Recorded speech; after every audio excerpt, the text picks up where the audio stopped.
দ্বিতীয় দিনের মতো পলিটিক্যাল পার্টি লিডারদের সাথে আমাদের চিফ অ্যাডভাইজার প্রফেসর মোহাম্মদ ইউনুসের মিটিং হয়। আজকের মিটিংয়ে ওনার সাথে তিনজন উপদেষ্টা ছিলেন। ফারুকে আজম সাহেব ছিলেন উপদেষ্টা liberation war affairs.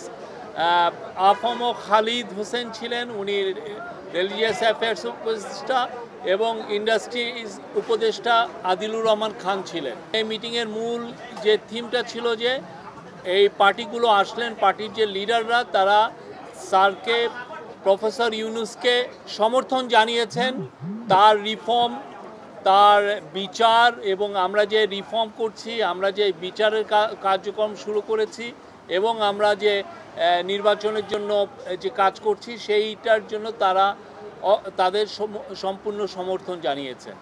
R at the same time তারা বলেছেন যে তারা আমাদের চিফ অ্যাডভাইজার এবং আমাদের যে ইন্টারিম গভর্নমেন্টের পাশে থাকবেন। এটা ছিল মূল মেসেজ। আর অনেকগুলো বিষয় নিয়ে কথা হয়েছে, ইলেকশন নিয়ে কথা হয়েছে, রিফর্মের প্রোগ্রেস নিয়ে কথা হয়েছে। ইলেকশন নিয়ে স্যার আবারও জানিয়েছেন যে তিনি ইলেকশন ডিসেম্বর থেকে জুনের মধ্যে করবেন, এবং 30শে জুনের ওই পারে যাবে না, ইলেকশনটা 30শে জুনের মধ্যে হবে, উনি আবারও জানিয়েছেন, এবং এতে সবাই সন্তোষ প্রকাশ করেছেন। দুইটা গ্রুপের সাথে ইন্টারাকশনের সময় কিছু কথা বলেছেন, তার মধ্যে আমি প্রফেসর ইউনুসকে কোট করছি, উনি যেটা বলেছেন, দেশ জুড়ে তোলপাড় ওয়ালটন ফ্রিজ কিনে আপনিও হয়ে যেতে পারেন মিলেনিয়ার। আমরা বড় যুদ্ধাবস্থার ভিতরে আছি। আওয়ামী লীগের কার্যক্রম নিষিদ্ধ হওয়ার পরে ডিস্টাবিলাইজ করার জন্য যত রকমভাবে পারে চেষ্টা করছে। এটা থেকে আমাদের রক্ষা করতে হবে। তারা কিছুতেই মেনে নিতে পারছে না। বিভাজন থেকে আমাদের উদ্ধার পেতে হবে, ঐক্যমত থাকতে হবে। আত্মমর্যাদাপূর্ণ জাতি হিসেবে আমরা যতটুকু দাঁড়াতে পেরেছি এটা যেন সামনের দিকে যায়।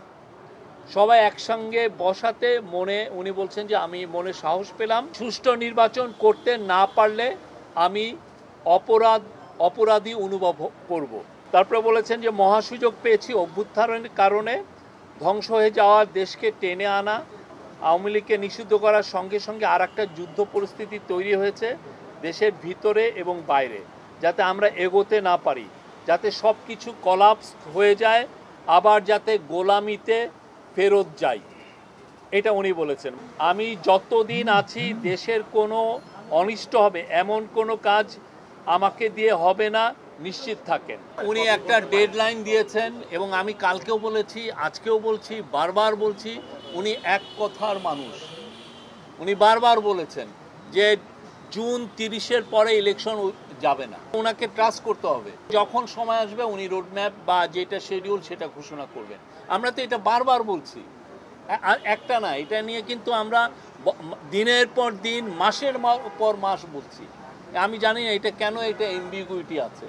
ওনার এখানে তো কোনো এমবিগুইটি নাই। প্রফেসর ইউনুস জানিয়েছেন উনি জুন মাসের 30 তারিখের পরে থাকবেন না, একদিনও থাকবেন না। আমাদের গভর্নমেন্টের তো 3টা ব্রড কাজ আমরা বলেছি। একটা হচ্ছে হলো সংস্কার, আর একটা হচ্ছে বিচার, আর একটা হচ্ছে নির্বাচন। তো এই সংস্কারের কাজের মধ্যে সংস্কারগুলো হওয়ার পরে আমরা যখন পূর্ণ সংস্কার করতে পারবো, দেখবেন যে ইলেকশন এগুলো বিষয়েও আমরা মানুষের আস্থা পাবো।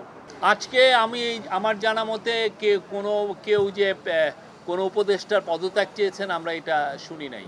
কেউ রিশাফলের কথা বলেছেন, বাট পদত্যাগের কথা আমি শুনি নাই।